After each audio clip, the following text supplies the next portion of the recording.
안녕하세요. 오는 주일은 이수관 목사님께서 고린도전서를 계속 설교해 주시기에 이번 주 목장 성경 공부는 고린도전서 14장을 함께 나누도록 하겠습니다. 고린도전서 12장은 성령의 선물인 은사에 대해서 사도 바울이 이야기했으며, 오늘 본문인 고린도전서 14장은 그 성령의 선물인 은사 중에서 방언과 예언에 관하여 자세하게 설명하고 있습니다.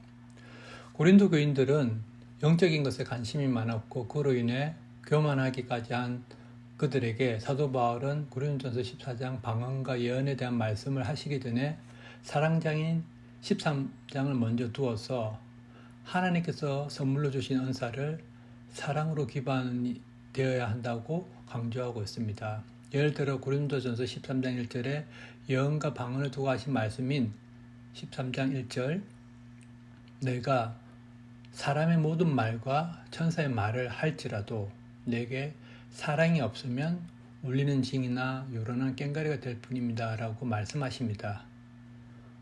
그리고 오늘 본문인 고린도전서 14장 1절에도 사도 바울은 이렇게 말씀하십니다. 사랑을 추구하십시오. 신령한 은사를 열심히 구하십시오. 즉 신령한 은사를 구하기 전에 먼저 사랑을 추구하라고 하십니다. 계속해서 다음 절 2절 3절을 보시면 방언과 예언의 차이를 말씀하고 있습니다.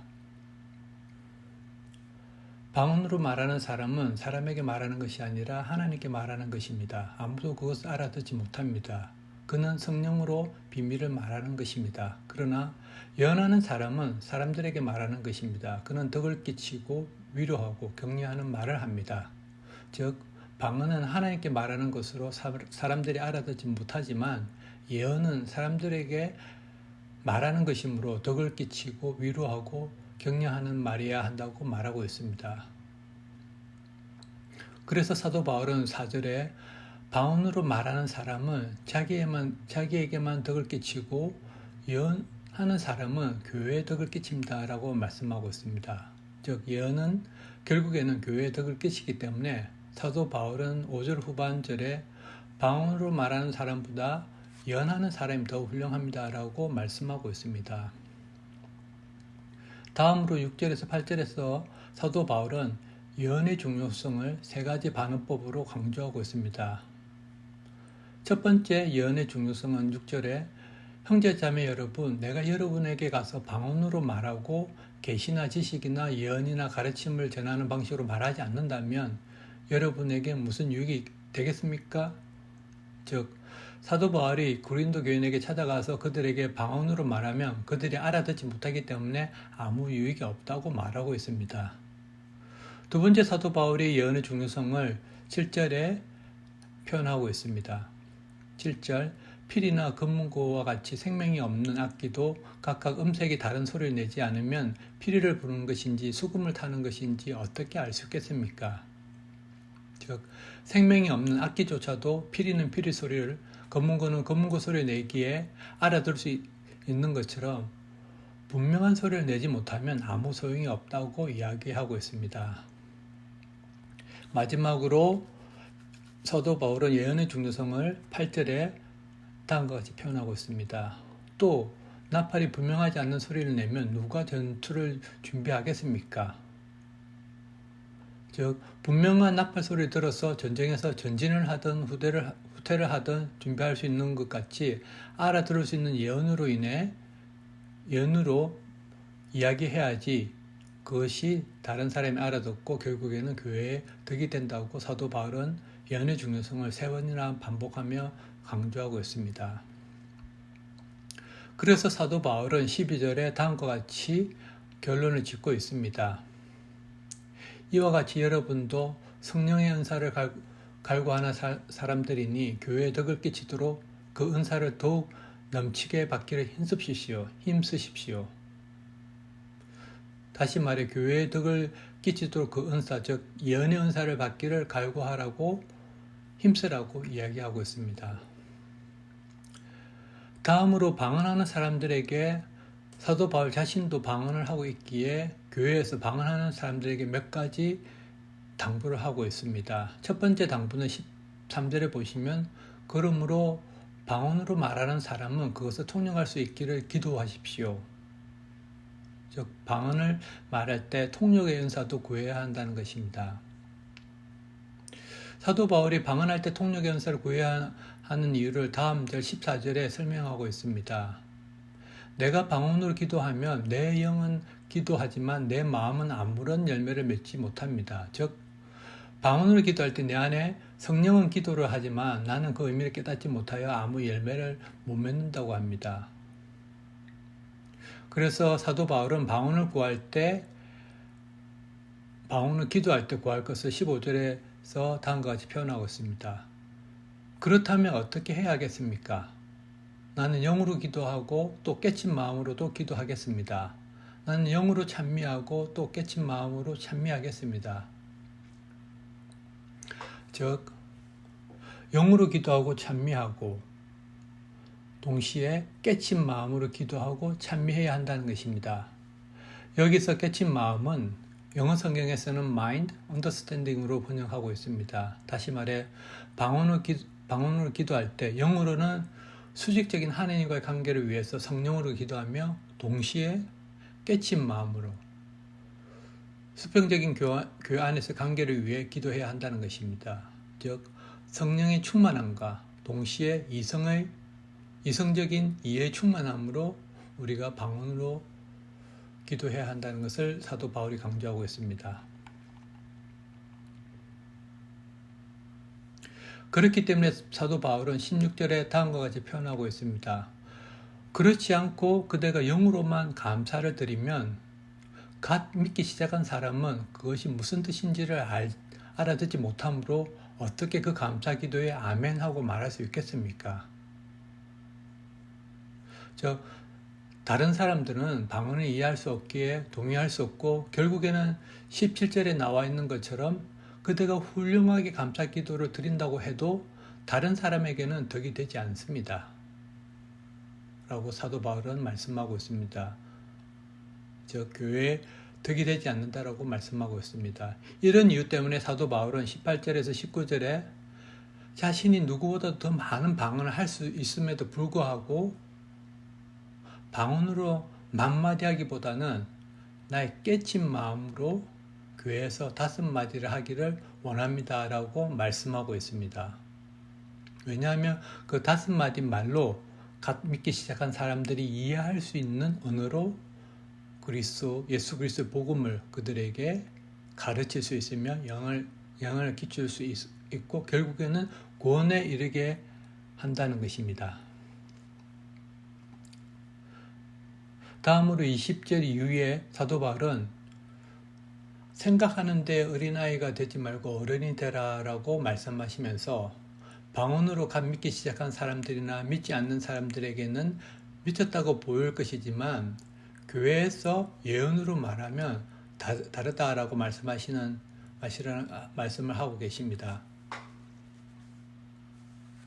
특별히 24절에서 25절에 보시면 사도 바울은 다음과 같이 표현하고 있습니다.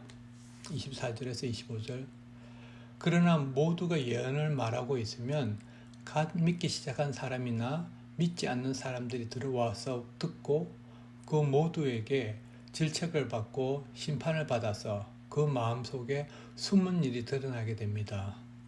그래서 그는 엎드려서 하나님께 경배하면서 참으로 하나님께서 여러분 가운데 계십니다 하고 한이 말할 것입니다.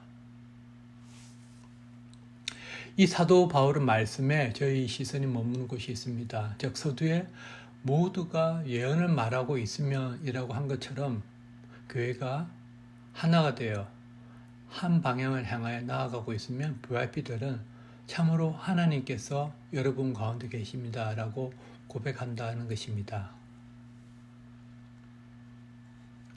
그래서 사도 바울은 다음과 같이 질문하고 계십니다. 26절에 그러면 형제자매 여러분 어떻게 해야겠습니까? 즉 우리 목장은 우리 교회는 어떻게 해야겠습니까? 그 답을 사도 바울은 계속해서 26절에 말씀하고 계십니다. 26절에 여러분이 함께 모이는 자리에는 찬송하는 사람도 있고 가르치는 사람도 있고 하나님의 계시를 말하는 사람도 있고 방언으로 말하는 사람도 있고 통역하는 사람도 있습니다. 모든 일을 남에게 덕이 되게 하십시오. 즉 우리 안에 하나님이 주신 은사에 따라 다양한 모습으로 찬송하고 가르치기도 하고 예언하고 방언하며 통역하는 모습으로 드러날 수 있습니다. 그런데 그 모든 것이 나를 높이거나 나를 이롭게 하는 것이 아니라 남에게 덕이 되도록 하라고 사도 바울은 말씀하고 있습니다. 다시 말해 우리 모든 사역과 섬김이 교회에 덕이 되고 예수 그리스도의 몸 대신 교회를 세우는 것에 사용하라는 것입니다. 27절 이후에 사도 바울은 방언과 통역과 예언과 계시 등의 다양한 은사가 교회 안에서 어떻게 구체적으로 질서 있게 사용되어야 하는지 설명하고 있습니다.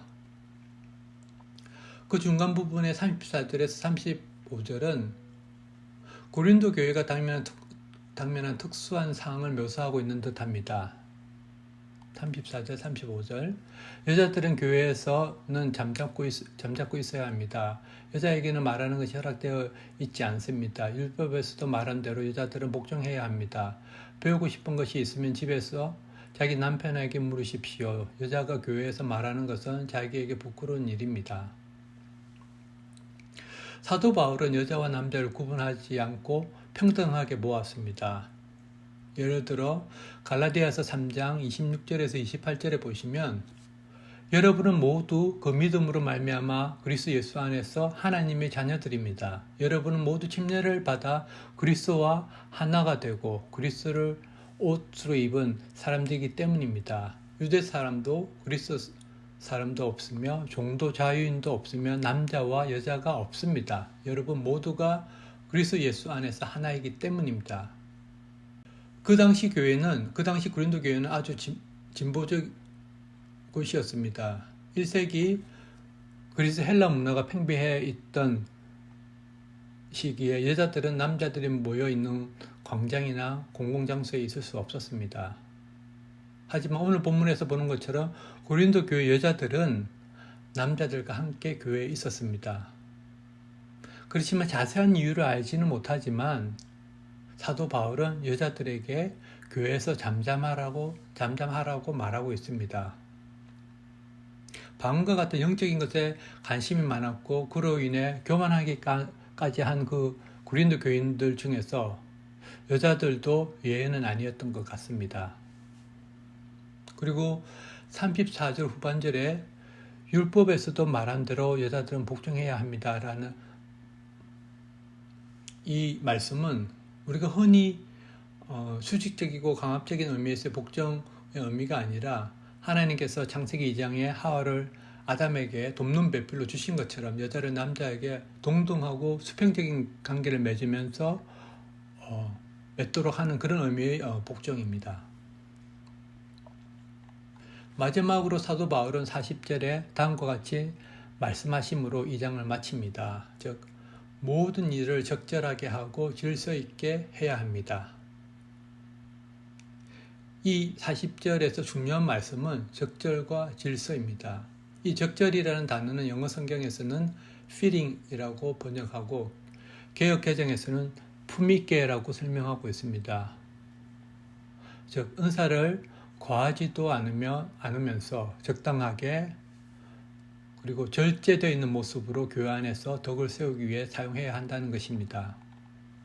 이것은 성령의 열매가 사랑으로 시작하여 절제로 끝나는 것과 같은 맥락을 가지고 있습니다. 갈라디아서 5장 22절에서 23절에 보시면 그러나 성령의 열매는 사랑과 기쁨과 화평과 인내와 친절과 선함과 신실과 온유와 절제입니다.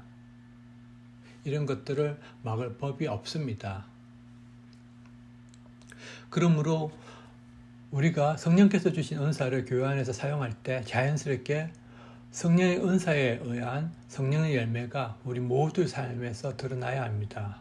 각자 자기에게 꼭 맞는 옷처럼 은사가 적절하고 품위 있게 드러나며 또한 우리의 사역과 섬김의 모든 일이 나의 유익을 구하거나 교만해지는 것이 아니라 교회를 세우기 위해 질서 있게 드러나야 한다는 말씀입니다.